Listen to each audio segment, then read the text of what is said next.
one of the very first things that I'm looking for is to increase my investments in getting additional geologic information to drill more of my well in the very best rock. I might be in the target, but if I can get even better, it's going to add a tremendous amount of value and overall reduce my costs. Like,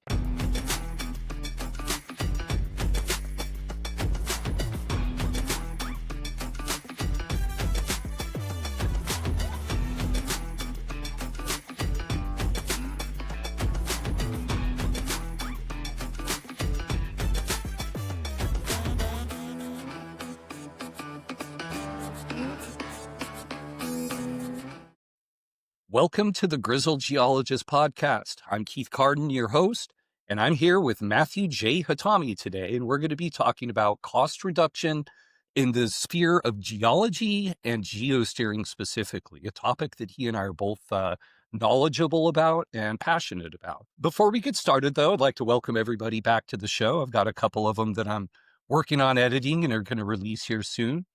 Make sure you go to my YouTube channel, The Grizzled Geologist, and check out my content there. Hit a like and subscribe when you watch the videos so you can see more of my content. And yeah, we got a bunch of good stuff going on. I'm in Houston full time, actually kind of going through the process of, building up a company and looking at software contracts and a bunch of very interesting stuff that I think we'll probably touch on in another episode. But today, I brought Matt on, who is a very close friend of mine. And in fact, he is kind of the reason I started a podcast. So we're going to talk about that just really briefly, but then I want Matt to take a minute to introduce himself, and we'll get going on this topic because I think it's really important because it focuses on how really geology is one of the most important things that's happening in this entire process, and how little mistakes and inconsistencies there can actually change the outcome of a well and ultimately a company. So, Matt, before we get started and before you introduce yourself, what was it? Why did you think I needed to do a podcast? well, I thought that you'd be very good at it. And there are very few podcasts that are focused on geology, especially regarding oil and gas, and something I think the industry needed. Yeah. And you were the right man for the job. So I thought, and you're doing a great job. Hey, So thanks, I buddy. enjoy watching the podcast, and I look forward to seeing you grow the channel and do a whole bunch of additional interesting things. Hey, well, thank you. Honestly, I don't know what I would have been doing or done if you hadn't done that. And so, there's a sincere, gratitude from the bottom of my heart on that. And yeah, it seems to be going pretty good. I'm not pushing too hard for anything. I'm just trying to live life and, be myself and have good guests such as yourself come on that have interesting things to say. And it seems to have, I don't know, seems to have taken root a little bit. So thanks for that. But why don't you're kind of, you're an interesting person, and you are one of the most experienced people that I know in this industry, and one of the people I respect the most. So why don't you take a second to introduce yourself to everybody? Sure. My background is engineering. I have over 20 years of experience. I've worked at Halliburton, Hess Corporation, Chesapeake, American Energy Partners, and then more recently working with the team, put a project together, raised private equity capital, drilled wells, operated the asset, and then sold. I'm also an author. I've written 2 books, just released my second book, Shale, Oil and Gas Operations, Maximize Cash Flow with Cost Reduction. Includes over 700 actions to increase free cash flow with cost reduction. Thank you for having me as a guest on your show. I look forward to our discussion. Yeah, I do too. I do too. So, kind of the nuts and bolts here is that you really think that everything that's happening at the rig kind of flows through geology. And you think that, they play a very important role, but specifically the geosteers play a very specific role in the fortunes of these companies. So why don't you just kind of get started? Why don't you talk to me about what it is that you've kind of got outlined here? Yeah, geosteering is super critical, and it's probably the position out of all positions regarding drilling, completions, and production that is most often overlooked when it comes to maximizing cash flow, production, cost reduction. It's not something that is often a focus point. And one of the things that I talk about in the book is that the most expensive aspect of shale development is information that we do not have at Mm. every level, whether it's at the executive level in a large corporation or on the front lines. Lack of information, which is most often has to do with the subsurface, is probably one of the most expensive dynamics of shale development. For example, let's say we are in full scale development, drilling a bunch of wells, and we move into a new unit, and we have 5 to 10 wells planned, and we start drilling, and things don't go as expected from a subsurface view. Like, let's say gas shows are below expectations, the geosteering is not going as planned, and we're not paying attention, and we continue to drill. It is not uncommon to be in a situation where you have 5 to 10 wells down, and 2 to 4 months later, when you're bringing the wells online, they are significantly below the type curve, or in a worst case scenario, water wells. Hmm. Now you may have 50 to $100 million out in investment, and the wells are no good. Yeah. So we've all seen those Well, situations, and it's and only on going to get. top of that, you've also had a rig program following the same assumptions that you were making when you drilled those wells. So there's this lag in information that you're kind of alluding to here. Yeah, that's exactly it.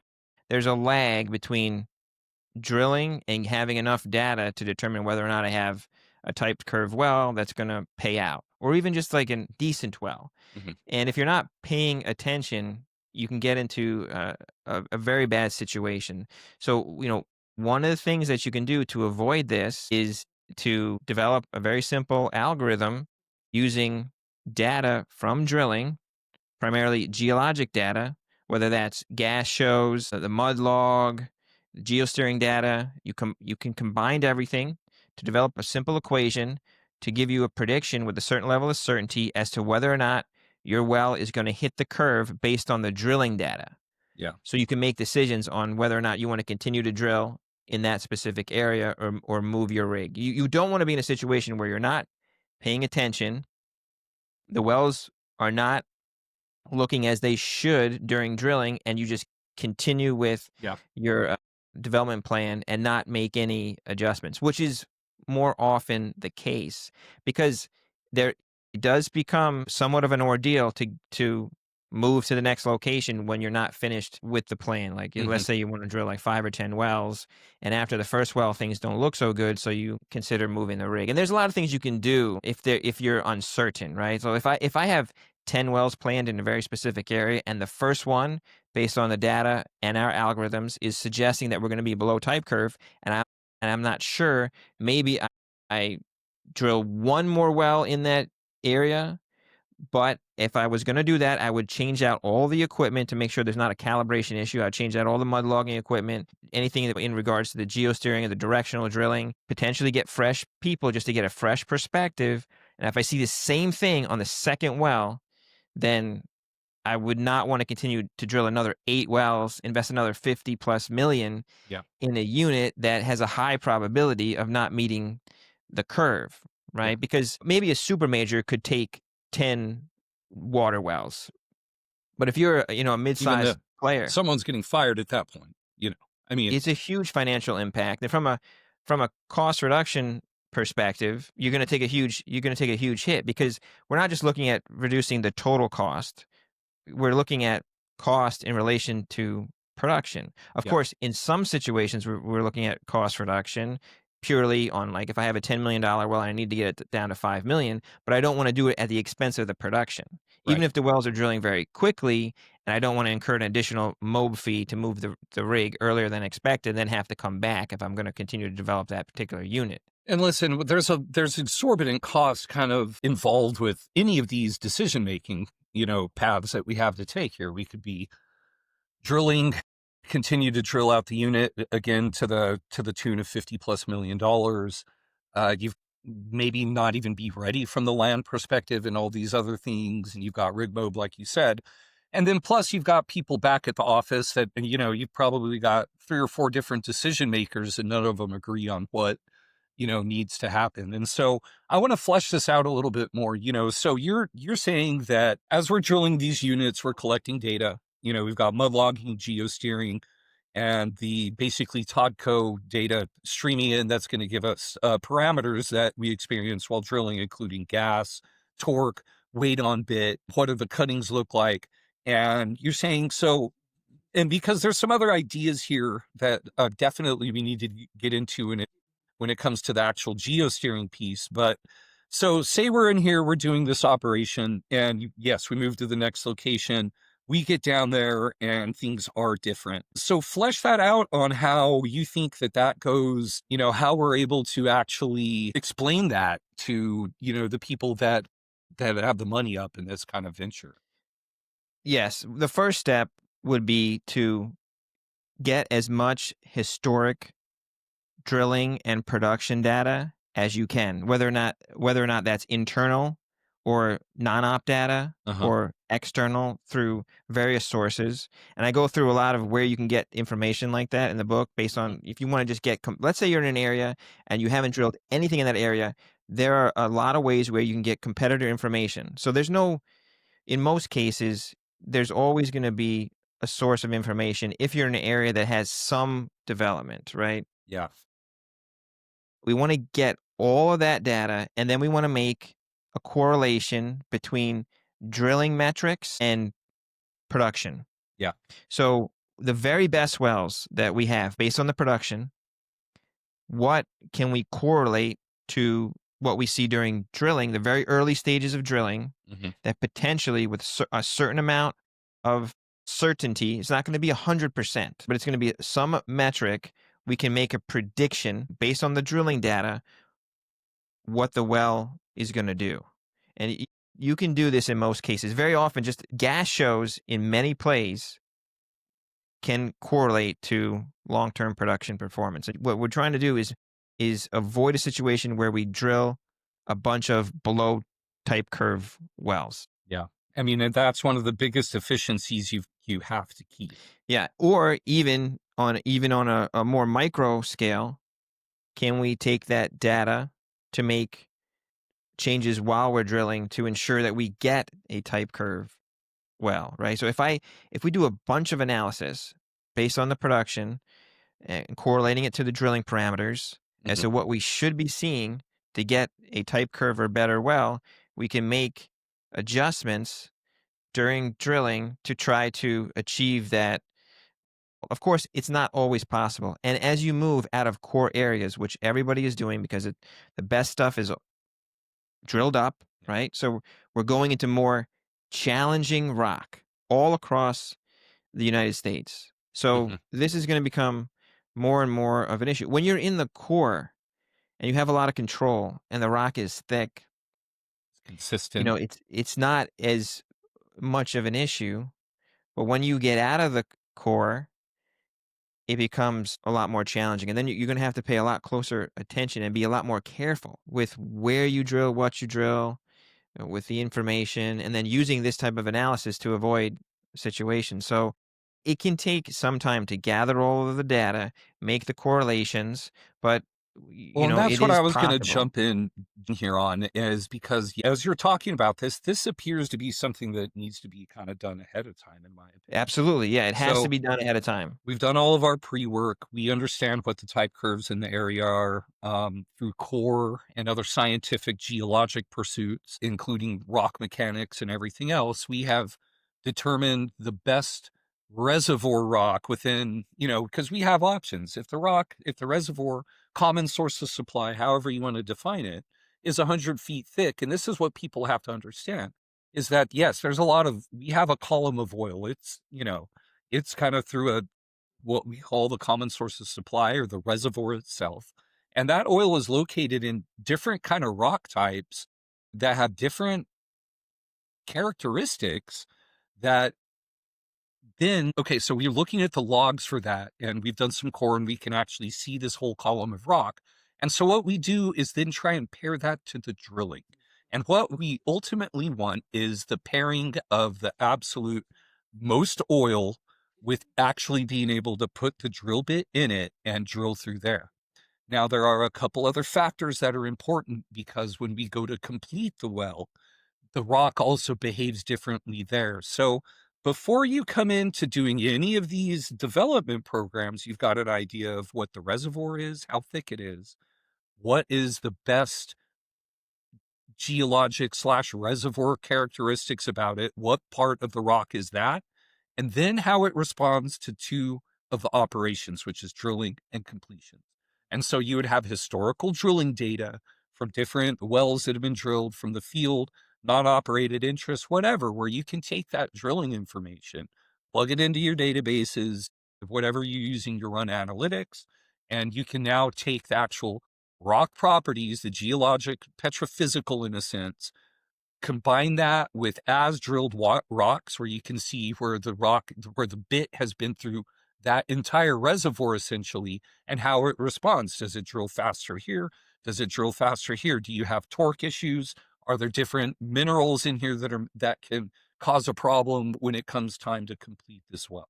So getting to that, which is kind of the definition of what we're saying is the best rock moving forward in this discussion, I just wanted to, point out that to get to where we can run these analytics to where if we just moved to this new location, we're drilling the first well. According to the depth of the logs, we're where we should be, but there's a mineralogical difference coming in from the mud logger.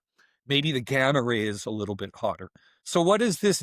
What are these different things that we can then compare one to one to? And what Matt is saying is we ought to be able to tell right away that we may have to discuss using the data that we've collected before to see if we're going to be able to keep going and put, the additional 50 to $100 million into this 3 square mile piece of land.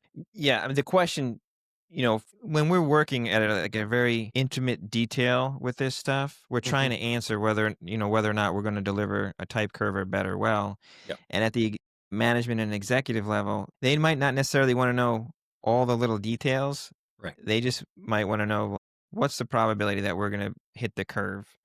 And with this information, you can answer that question.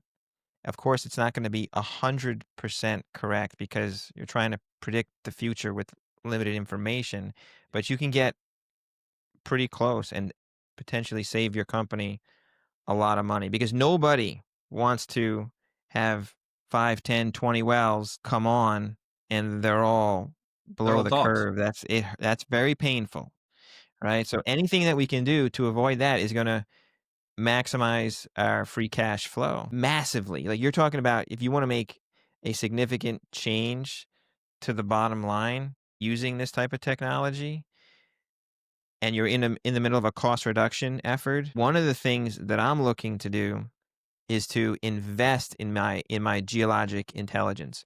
It's very common. I know you've seen this. We've both seen it is when you have to cut the cost massively, people are looking just to eliminate stuff, right? It's Yeah. like, what is the easiest thing I could eliminate Hmm. and or cut, just get it out of the, and it's not uncommon to go to something like mud logging. I'm just making an example and just cut it, Yeah. especially if I'm infilling or I have a high conviction on my area and I don't feel like that's adding value.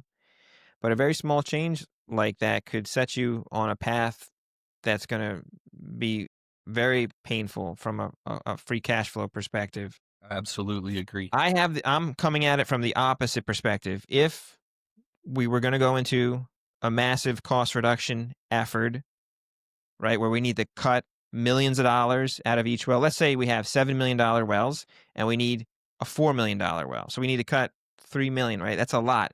It's not impossible. We can absolutely do it. One of the first things that I'm looking to do is start to increase investment in the geology based line items like geosteering, mud logging. It's counterintuitive. And when people start to say, "Hey, I thought we're reducing the cost. Why are we spending more here?" Right? Right. It's because, and I go through a bunch of examples in the book, every additional foot we can put in the very best rock will reduce our cost significantly, the total cost and the cost per unit of production.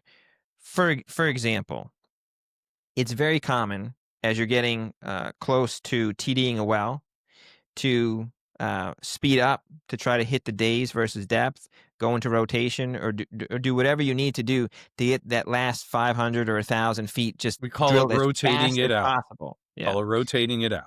just Yep. rotate it out. And just let it do what it does. Don't interfere, and just let the bit, you kind of cross and your everybody, fingers. breathe a sigh of relief. They stop looking at it and they just start to focus on the next well. And Yep. then very commonly that last 500 feet or so, 1,000 feet is out of zone, or at least out of the very best rock. Yeah. Initially, you might feel good that you drilled the well a little bit faster, but more often than not is you've massively increased the costs of this well. And it starts almost instantly as to whether or not you have an issue getting the casing down, circulating cement, or Well, the main most thing of the is, time, Matt, is the production you've lost. So, yeah. like, if you're looking at you saved half of a day, let's call it $10,000, right? Just on rig, and God knows what else is out there.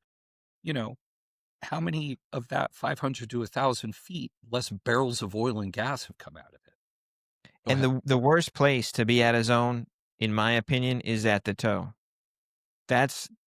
I'm doing the opposite. As we get closer to TDing the well, I want to slow down to make sure we're in the very best rock. Because if you try to initiate a fracture out the toe sleeves on the completion side and you can't inject, it can get very expensive and complicated very quickly, whether or not you have to run coil or tractor down guns. Yep. One thing can lead to another and you have Yep. a whole bunch of problems. And if I want to initiate the first fracture in the very best rock because it'll be easier to propagate along the entire wellbore at that same interval. If I start the frac off in poor rock, right, maybe I can't inject, maybe the pressures are higher than expected. Yep. All of a sudden my costs start going up and I also impact my production performance. So we're doing the opposite. Like one of the things I talk about in the book is And the achieving expectations for the well, just really quick, like that is going to treat differently than everything else. And so you're kind of setting the tone as you start the well with, hey, just don't even think about this in a way. We're just doing this and the rest of it's going to go this way. But go ahead. I just wanted to point that out. From that perspective, I would rather TD the well early than drill out of the very best rock at the toe because of all the complications that it adds and to both the numerator and the denominator of most free cash flow metrics. Okay. Like I'm looking for, and I talk about this in the book, free cash flow trifectas, where we're achieving three things.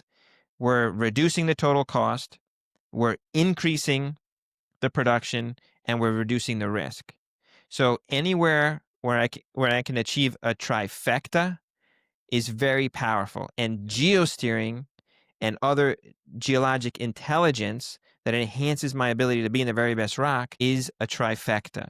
So again, it's counterintuitive, but one of the very first things that I'm looking for is to increase my investments in getting additional geologic information to drill more of my well in the very best rock. I mean, I might be in the target, but if I can get even better, it's going to add a tremendous amount of value and overall reduce my costs. Like, for example, like if you're at a zone at the toe, when you try to initiate the frac out of the sleeves, which is the lowest cost method to do, it's not uncommon to be able not to inject. Like you get out there and you can't pump into the well. Mm-hmm. Now during the toe prep, you're already off the program. Yeah.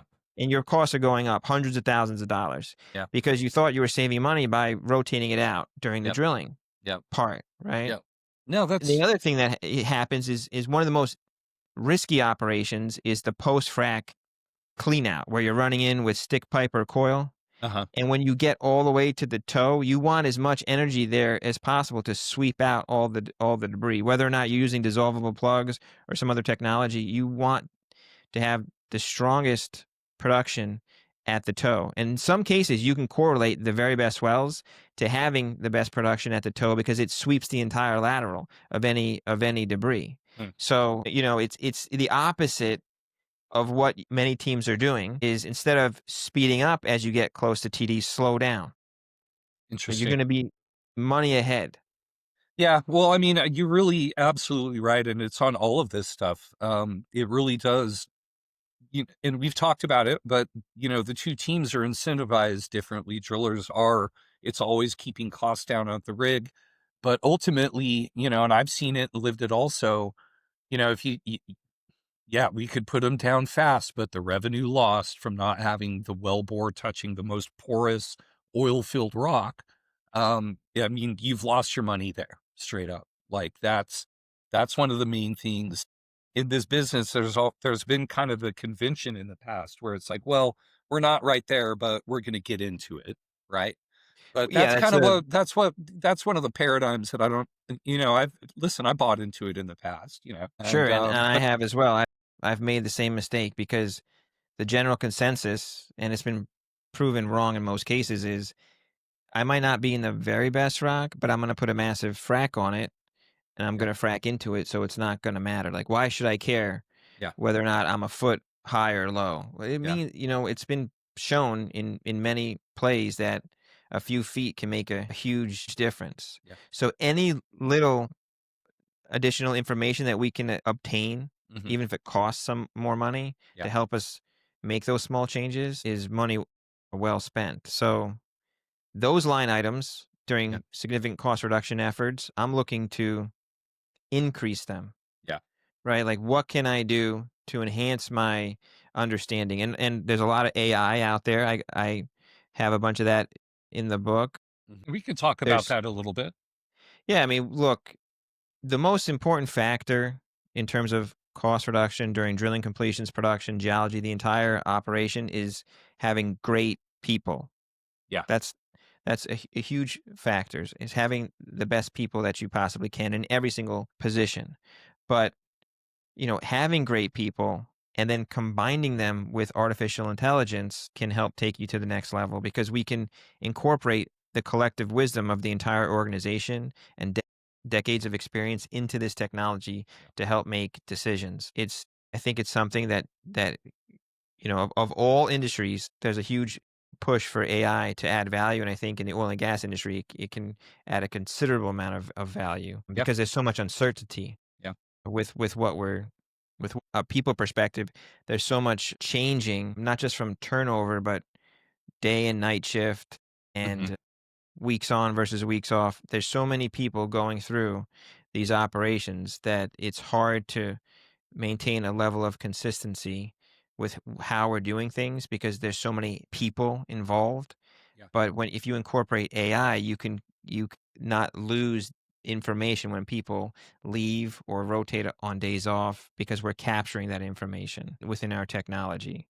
So that's an action that you can take right away to see a significant result. I mean, there are other things that you could do that are less time intensive from a geologic intelligence perspective.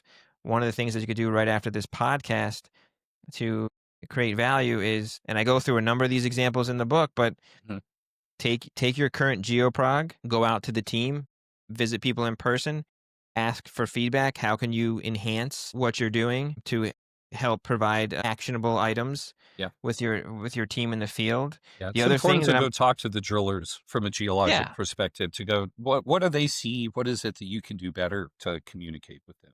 Huge Well, step. exactly. I mean, it's not on the drilling and completions and production side because it's not uncommon, and I hear this all the time from people in the field. I'll ask, "What geologic information have you been provided?" And they'll say none. Yeah. They That's just not get numbers uncommon. in space Yeah, they and have no like idea they because they expect weren't like provided what that. this top that the mudlogger would, hey, it's this. They don't even know what it is. Yeah, Yeah. and that's you're not setting yourself up for success No, when you do that. the geoprog is, in my opinion, like the most important deliverable from and I want to kind of get into some more geosteering specific thoughts of yours because, you've got some good ideas and, how the cost savings can actually, how much money we're actually saving by geosteering properly. But Sure. yeah, go ahead. Yeah, I mean, I have a table in the book that's 20 ways drilling at a zone increases cost. I mean, if your entire well is not in the best rock, you've lost $3 to $5 million your entire drilling cost. And when you're operating at scale, the risk is much greater Yeah. because this can happen on multiple wells before catching it. But just if you rotate out at the toe at TD, which a lot of people do, that can easily increase your cost right out of the gate on the completion side, $150,000. Yeah. Then if you have screen outs because you can't place the sand, there's another quarter million. If you have higher treating pressures, that's not uncommon to incur another 350,000 because Overnight. usually, yeah, Yeah. the most expensive minutes during drilling completions and production are frac pump time minutes. And if Yep. I'm not in the very best rock, it's very often treating at a higher pressure. Hmm. It's harder to break it down because I'm not in the zone, the target zone. Yeah. So I have higher breakdown pressures. I have higher treating pressures. It's going to take longer to pump the job, and it's easily 350,000 to 500,000 additional dollars when you're not in the very best rock. So think about that. The Yeah. geosteering position is often one of the lowest paid positions on location, Yep. and there are a lot of dynamics as to why that's the case, but it's an area that you absolutely have to put a lot more attention on Yeah. to ensure you don't put yourself in a situation where you're elevating your cost by not being in the very best rock. And most people don't make the correlation. They just see, for example, on the frac side, higher treating pressures. Right. So this well is in an area with higher treating pressures. Well, they did not know that they're not in the very best rock. Right. And So that now boils my down to complete that communication aspect where, the software, all the software packages are trying to do a better job of that. In my personal experience, the completions engineer wanted a plot with the geosteering with the stages so they could see the different rock types. But you're absolutely right. A lot of the time it's just a complete tight hole, and particularly with the people in the field, right? The people in the field definitely don't have that geologic context. They just know that it doesn't treat the same way. So go ahead. Yeah, they don't. That's exactly. They're blind to Yep. it, Yep. right? And sometimes you can't put that information out there, but there's been a number of, for example, let's say you have a number of faults across the lateral. Letting the team know where these faults are can help you save a ton of money. That costs you nothing to provide that additional information. Right. But when you're fracturing around faults, it's not uncommon to increase the probability of a screen out, for example, or some other anomaly that's going to increase your cost. If I know there's faults in this area and I've correlated them to higher treating pressures and potential screen outs, then I could be a little bit faster in reacting to a pressure anomaly Yep.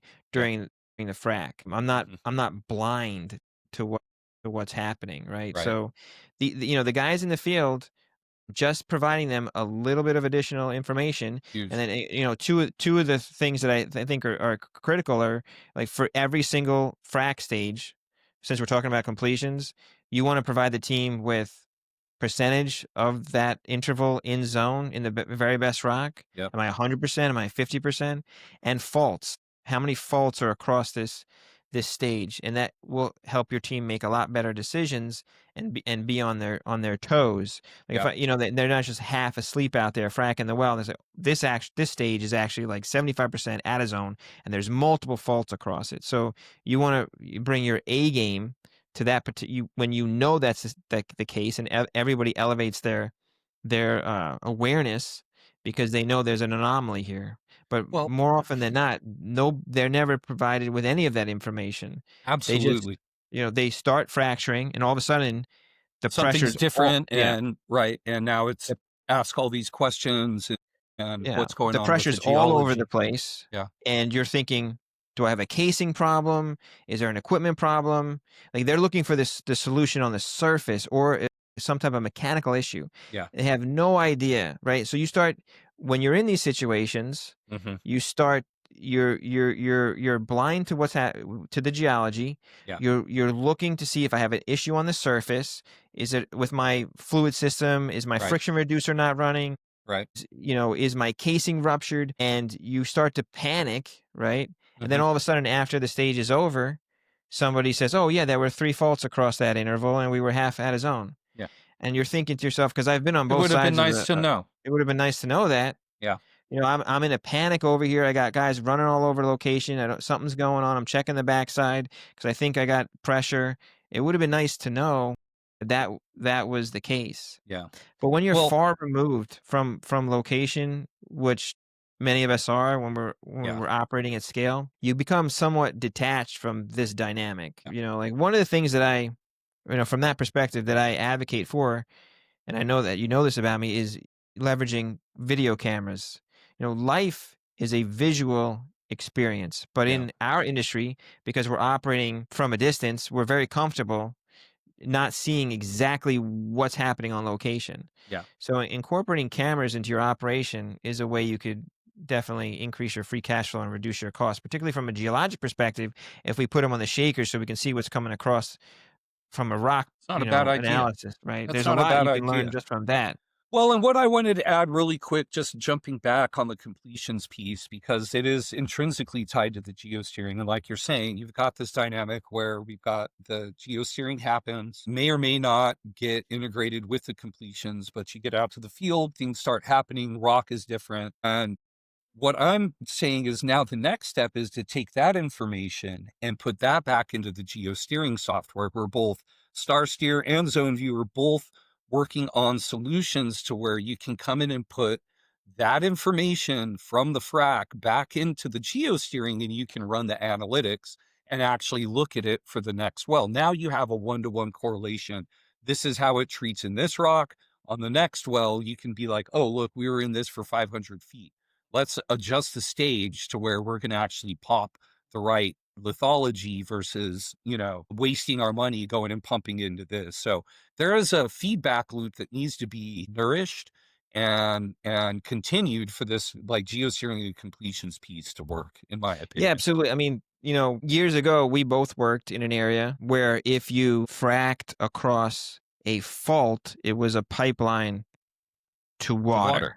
Yeah. Yeah. You know that story. We both worked on that Yep. project. Or if you were, perpendicular to an offset legacy well, you could, with a fairly high level of certainty, you knew that your treating pressure was going to be very low and the frac was going to go directly into that old well. And I That know, never like, happened. we worked together on a lot of those wells, and I Hmm. spent a considerable amount of time in the field dealing with those situations. Yeah.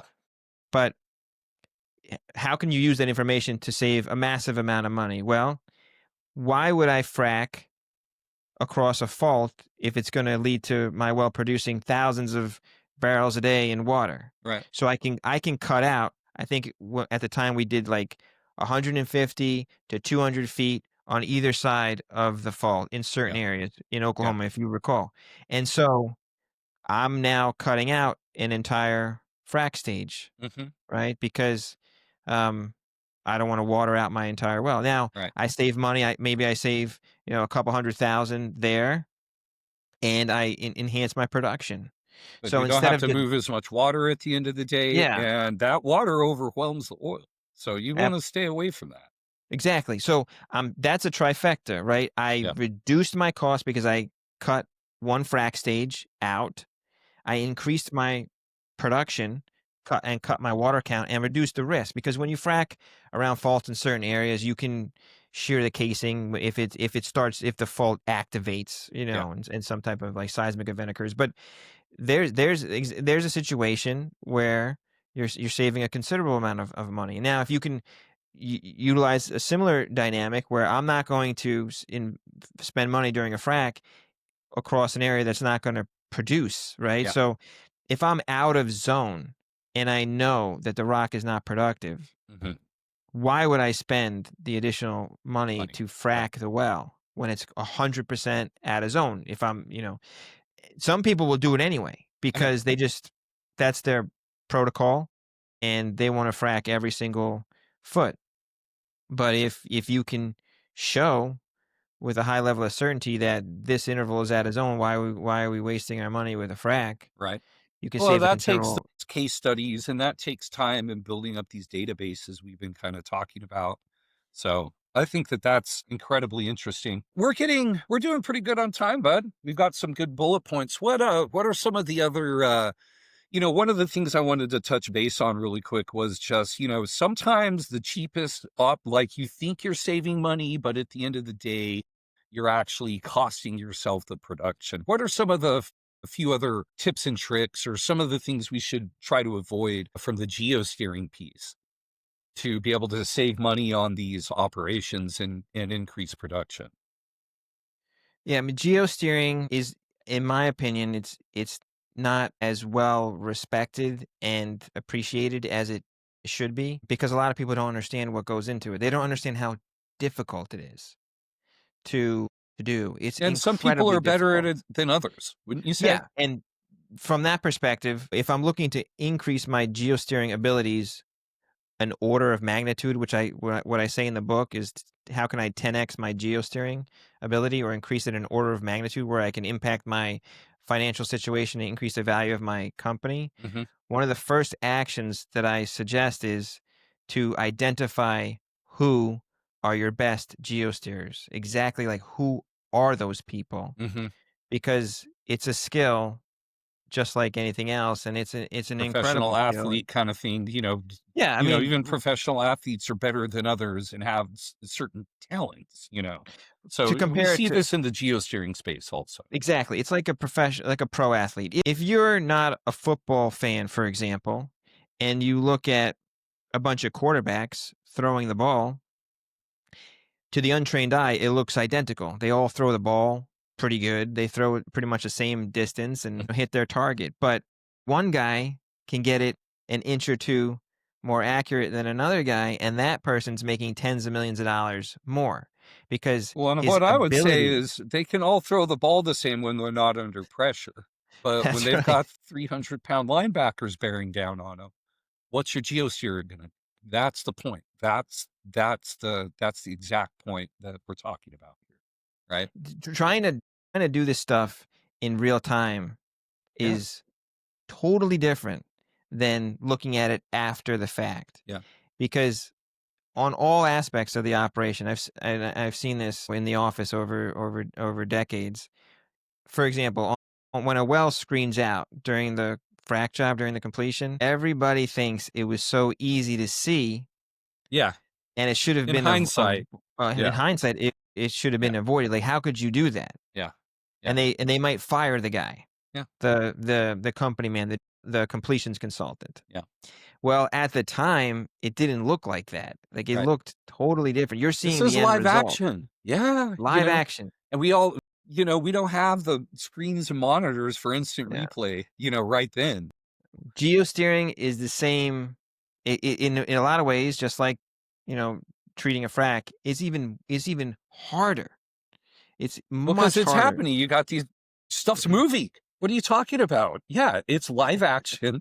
Stuff is moving, stuff is happening, and it's different. It's not staged the same way. It's not like a series of a plan. Like once we're down there, we're trying to stick to the plan, but we got rock pushing on us the wrong way. I mean, it's absolutely a challenge when you get Yeah. down there. And that's why it takes special people. And that's why you want to identify these people. And to kind of circle back to some of, I think, what would be some of our main points, and I'll let you go from here, is that actually paying more for better geosteers is going to save you money in the future from less catastrophic bad decisions being made and from being able in general to keep us not confused and in the right place. But go ahead. I agree completely. Yeah. Again, during cost reduction efforts, although it sounds counterintuitive, I'm looking to increase the investment in the geosteering. Yeah. And one of the things that I would do is go to the entire team and say, what technologies, what software, Yeah. what actions can we take to increase your ability to do this, even if it's just a fraction of a percent? Yeah. Give me a list of anything that can help you perform. Yeah. And I would look to invest in that technology and then see if it's worth it to to keep it, or you could change softwares or incorporate artificial intelligence or Yeah. an enhanced mud logging and so on, or But tools. logging's important too, and it's the same thing. And again, we're looking at, between them and geosteers making, degree geologists, a lot of the time with master's degree, making less than target. That's something to talk about in a future episode. But that it does play into the point that there are better people and you're going to have to pay for that. And it's worth it Sure. for your operations. If you have a big operation, a lot of stuff you probably want to bring in-house and have help from the outside. It just depends on how you want to run your operation, but Sure. you definitely want to know who the best geosteers are that are currently working for us, Yeah. and then who are the best that Competitors too. don't Yeah. work for us, That's right. and how are we going to Bring hire them them, over. Yeah. right? Like, if we have good geosteers, that's great, but who there's always somebody better Yeah. out there that's better than what we currently have. Yeah. And if I never think that you never want to think that you're the best and that you have the best. No. There's always, Oh to yeah. be objective, you want to go out and you want to find the best people, and who are the draft picks, so to Yep. speak. No, that's exactly what it is. That's who would you draft in the first round, right? Yeah. So And what does our software look like? What are our competitors doing? yeah. Right? What software are the contractors using? Like, who are the best contract companies Yep. in this I'm area? actually Well, working through that right now, as a matter of yeah. fact. We're going to be drilling, and I've already started the process. But yeah, I'm going to be interviewing. And actually, another little key point, and actually, we're going to need to get to words of wisdom here pretty quick, Matt. But what I was going to say is that I'm in the process of starting to talk to mud logging and geosteering companies. And one of the things that I want to do is actually be able to talk to the geosteers and the mud loggers that are going to be working for me. you know I need to get to know these people. I want to understand what kind of makes them tick, and that's how I think I get to the bottom line of who are the best people. Now, I've had experience with people and I know how they work. It's time to kind of look and see what other people have to offer and why. Yeah, and you wanna do that as soon as possible Oh because yeah. you don't wanna wait till Nope. the last minute to just pick anyone, right? Right. I've been in situations where there are, certain people that you may wanna work with, but someone else doesn't, and Yep. if you wait till the last minute, they might try to force someone else Yep.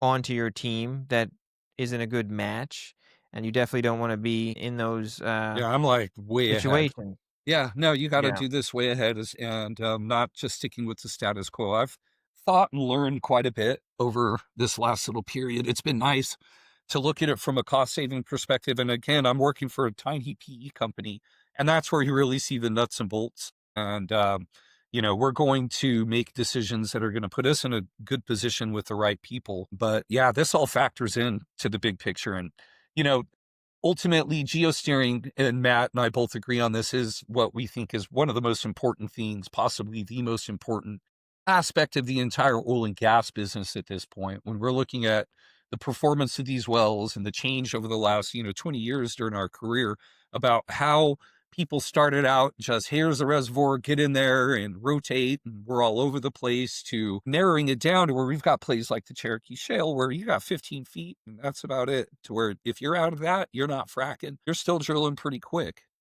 So, ultimately it depends on us, and this, where the bid is in the rock, to where the fortunes of companies ride.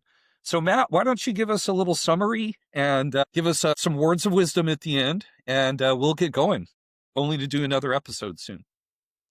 Yeah, thank you for having me on the show. And Thank you. one of the things I would, conclude with is from a cost reduction perspective and maximizing free cash flow. A lot of actions um, to achieve that result are counterintuitive. It might be the opposite of what you think. So you want to keep an open mind and do your best to achieve not just a lower cost well, a well that's producing more than what you expected, right? So anybody can cut costs. It's easy just to cut something out of your program, Mhm. but can you reduce the cost while increasing the production? That's a very difficult thing to do, and there are only so many things that you can or actions you can take that achieve that. And geosteering is definitely something at the One of top them. of the list. Yeah, I agree. Well, that's awesome, Matt. Thank you so much for coming on. Again, everybody, this is Matthew J. Hatami. He's got a Shale Maximizing Cash Flow book. You can see it behind him. I'll be sure to put it up. He's got the Oilfield Survival Guide also on Amazon, which is a fantastic read. And so to everybody watching this show, make sure you come and subscribe to my YouTube channel. I'm on Spotify. Find me on LinkedIn. I'm always looking for people to come on the show. Anything else other than liking, subscribing? Thank you for coming on, Matt. And to all of you cost-cutting people out there, come on, we need something to eat. Thanks. Bye now. You have to work